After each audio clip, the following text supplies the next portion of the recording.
First of all, let me thank my mentor, my friend, but more than that, my critic, Dr. Parveen. Every morning at 7:03, for 3 minutes, we talk to each other, and we call this as satsang. And after 3 minutes, the satsang is over. Thank you very much for hand-holding me for these many years. We have never worked together. Whether he was in GB Pant Hospital, I was in LNJP Hospital, we have never worked together, but still, I honestly feel, and I want to convey to my younger colleagues, it is always a good thought to have one friend, critic, mentor of the level of Dr. Parveen. When he phoned me that you have to speak in this August within speakers, the topic is building and running a setup, the triple E model, ethically, effectively, and efficiently. Definitely, I felt that it is a challenging topic, and I bring greetings from Sir Gangaram Hospital and Bhatia Global Hospital. I would not miss an opportunity to thank Dr. Vinesh Sabharwal and Dr. Harsh Mahajan. Way back in 2010, when I was offered the position of chairmanship in Gangaram Hospital, I phoned with Dr. Harsh Mahajan, and they were holidaying in Bangkok, and I asked him that the offer has come from Gangaram Hospital, what to do? Should I close my setup or do what? And answer was 3 days in Gangaram, 3 days in Global Hospital. And thank you very much, Dr. Harsh Mahajan, Dr. Vinesh Sabharwal, for this excellent advice, and I am still continuing with the advice and following it. And I remember when we started our Bhatia Global Hospital in 2001, July 8, 2001, and after a few months, I was discussing with Dr. Parveen, and he mentioned that if you are going to start a newsletter, please, you should have the content. I said, I may have the content. He said, there is a high journal mortality rate of the order of 25 to 40%. In 6 months or in 1 year, most of the journals will start, but they die down. So if you have any content, and if you are ready to publish this newsletter, please start then, otherwise don't do it. And with his criticism, I would put it this way, with his encouragement, we are still continuing in 25 years, and never ever we have missed 22nd of every month that we send this global newsletter. And again, the disclaimer, I would put it this way in establishing a setup is that ours is a totally a non-charitable, non-exorbitant, and it is apolitical setup. Why do I say that it is an apolitical setup? Way back in 2004, I remember, I should not name it, but I am still naming him, Mr. Sahib Singh Verma. He was the chief minister, and he came to our hospital, and he was sitting in my room, in my cabin, and he asked me, I heard that you hate politicians. I said, yes, I hate politicians. He says that, do you know that I am a politician? I said, yes, I know that you are a politician. Then why do you hate politicians? I replied, because politicians are honest. He says, politicians are honest and you hate them? I said that they are honest to money, full stop. So what I mean to say, my thinking is that we have never been impressed by the political jargon from anyone, and it has been a totally a solo setup, and I am today not going to talk anything about success, growth, and the strategies. According to us, the three questions are always lingering in our mind when we start our setup. Is it ethical? Is it solving the right problem? Is it the best way to do it?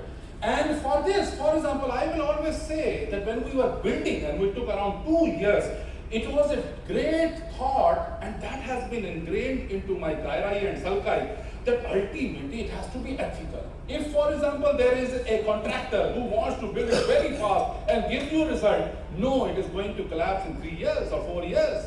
But if it has been done in an ethical manner, bit by bit, with Dr. Vinay Savarwar also knows, with all the permissions of fire and everything, and then go in and build a setup. That's the way that ultimately we are able to sustain that. And when we started in July 2001, and we have been fortunate enough to get NABH credited right maybe 2012 or 13, and we have been maintaining it.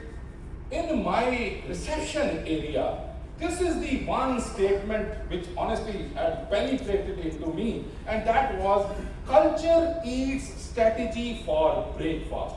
This is one of the management gurus, Peter Drucker, all of us know. And again, that had lot of impact on me. Means what? We don't change our strategies for general ward patients, for CGS patients, for rich patients or poor patients. For us, most important is culture. And similarly, when we are doing the laparoscopic cholecystectomy, it is the culture of safety which has been great. And I tell my fellows in Gangaram Hospital also that ultimately you have to believe on critical view of safety, and then only we will not injure the common bypass. So that culture has to be there in the setup, and that ultimately makes a difference. Many times, and especially to Harsh also again, and he has been mentor right from my school days. He always mentioned that if, for example, if I am not able to manage the stress of both the hospitals, Bhatia Global Hospital as well as Gangaram Hospital, it is my intelligence failure. And that is the reason that till date I feel that I should not fail, I should carry on improving myself. And why the triple E engine matters? E is for ethics, for that means trust is there. Effectiveness, that means results are there. And efficiency, as I mentioned, it has to be sustainable. But again, I would add another E. I will go for 4 E's next lecture, and that is empathy. That empathy has to be there in one and all staff also, surgeons also, doctors also, everyone. Then only we can make an ethical. And this is the folder of my hospital, and in this it is it is written, to be trusted is a greater compliment than being loved. And frankly speaking, we have worked on this, and we strongly believe trust but verify. This is a modification, which last 25 years have told me or taught me is trust but verify. And if we do not reciprocate the trust, we are proving them to be blind. Means if the patients have trusted us, and if we do not reciprocate with the best possible treatment, then that means we are proving them blind, and it has gone into my RBCs, and that is the reason that we have been able to maintain it ethically. And then Dr. Rana, B.S. Rana was professor, head of the department, Maulana Azad Medical College in surgery. He always used to say that there is a thin line between ethical and unethical practice. So we have been adhering to that, and again there are no shortcuts, and the culture of accountability has to be maintained. There are many surgeons, many setups in which, for example, all of us know the cut story. Means they give money for getting the patients. And I remember one of these, again, senior surgeons from Calcutta had come to my hospital, and he asked me that how much cut you are giving to the people who send you the patient. I said, what do you mean by cut? We don't give any cut. Then he was not satisfied, and he went to the accounts person, and he asked him that how many PROs do you have? He says, what is PRO? How much cut is being given? He said, no, we do not. And then he came back, the senior surgeon, I am not naming him today, he came back, he says that how is it possible to have such a workload of surgical patients without giving money to the people? I said, he asked me, how many PROs you have? At that time I mentioned 96,453. He was surprised because that was the number of patients we were dealing with. What I mean to say, ultimately, it is a question of the ethical practice has to be there. And again, another aspect which I just want to touch here is about the trusting the processes. Most of us, when we run our hospitals, then if the processes are they are being followed with clear vision and clear mission, then only we are able to get. And again, I would emphasize that the system should work, I should not work. And if I am in Gangaram Hospital, the Bhatia Global Hospital still runs. And if I am in Bhatia Global Hospital, Gangaram team still works. So ultimately, answer is loud and clear. The systems have to work rather than the individuals have to work. And more important than anything is feedback loops. We always take the feedback from the patients in writing, and silently we work on that, and then ultimately ask the employees also that this is a positive feedback, this is a negative feedback, we should learn. And again, a small lesson which I have learned in last 25 years is work backwards. I remember when I was in Hansraj Model School, Punjabi Bagh, Dr. Hashmadan's father, Mr. T.R. Gupta used to run it. So he would always say, and I used to write in mathematics paper, cut 1 mark if possible.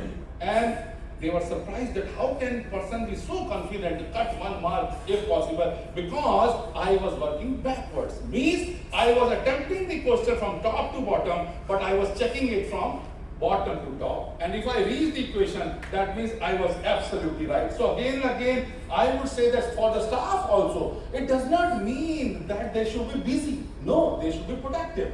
And ultimately, basic in thinking is that measure the patient satisfaction. That is, patient is God for us. And the team harmony has to be there, and outcome metrics have to be measured. So our thinking is that, one, we should not do any cost cutting. We should not believe on any compromises. Only thing which has to be done, it has to be the best possible way that it has to be done. And strongly believe on delegation and ultimately an automation. For example, Dr. G. Rao beautifully showed about the AI. So we have to adopt that. This presentation also, I have made it on ChatGPT 4.0 version rather than the free version. So our thinking is that one should carry on improving. There are situations, there will be, maybe we are over-relying on one person, and that can also be catastrophic for the setup. So for example, in our anesthesia team also, we will have 2 or 3 or 4 senior anesthetists who are with us, so that ultimately all of us are giving our best. And there should be SOPs and manuals, and communicate, over-communicate. And again, another lesson which I have learned is believe on over-communication, but again, it is my responsibility to check and communicate with the people. I ask you to do this. Has it been done or not? Yes, sir, it has been done. Full stop. What I mean to say that many times we start assuming that he may or may not have done it. But again, if we check it, check, recheck, cross-check, check and check, then only we will be able to make a difference. And again, the basic thought is that if the hospital is ethical without being effective, it is good but useless. If it is effective but unethical, yes, you may be successful. The hospital may be successful but dangerous. Many times we have seen so many hospitals being closed because of unethical behavior. And if they are efficient but unethical, then yes, the growth will be fast, but that will not be sustainable. And if all three are there, that means ethical, effective, and efficiently, if we are working, then it will be respected, it will be having a lasting and impactful presence, and that should be our aim. That means lead with ethics, deliver with effectiveness, sustained with efficiency, and again in the back of our mind, we should carry on asking ourselves, whatsoever I am doing, am I justifying my position or not? If I am a speaker, am I? If I am a chairperson, are we justifying our position? Or if we are in the audience, then also are we justifying our presence or not? So thinking is it ethical? Is it solving the right problem? Is it the best way to do it? And again, I would say that it is a surgical kick which most of us get. When the surgeons from all over the country come to us for getting some training or some insights about laparoscopic surgery, and this is a senior professor from Rohtak Medical College, and when he came, and he was with us for some time, and then when he was going, then he gave this kind of play talk to us that ultimately small things, for example, eyes don't lie, small bites, small mistakes, and so on and so forth, all our principles are remembered by them, and ultimately I meet so many people. So that gives a kick that we are giving back to the society also. And just to make sure that we are effective, we are sustainable, we are going on and on. Lot of international bariatric surgery patients also come to us, and it is always a pleasure to serve them again and again, so that ultimately we are able to have ethical practice, efficient practice, effective practice. Thank you very much. God bless you all. Thank you, Parveen, for being on time and very effective. I'll request my co-speakers, co-panelists, please. Thank you, sir. You are such a dynamic surgeon and a wonderful teacher. You have, in few words, you have given a great message to all of us that we should be like, we are dealing with human beings. So we should be compassionate with them. This is the first line. We are not dealing with the robots. And it's a slow process of learning, and we should be very competent, and it takes time.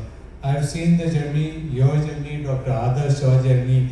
It has taken time to develop this competency and the people developing trust on you. Nowadays, people are in a hurry to do heroic surgery very fast. And I have seen in last 1 month 2 big cases. People have gone for the robotic surgery where they was not indicated. And you must be also knowing it. I've seen that, and now the big problems they are facing it. So we should be cautious and slowly, sir. That's all. Wonderful talk, sir. Thank you very much. But honestly, I feel that on the gallbladder, it is not written that it is a CGHS gallbladder or a free gallbladder or a paid gallbladder. It should be the same. Culture has to be maintained. Thank you, Parveen. Thank you very much.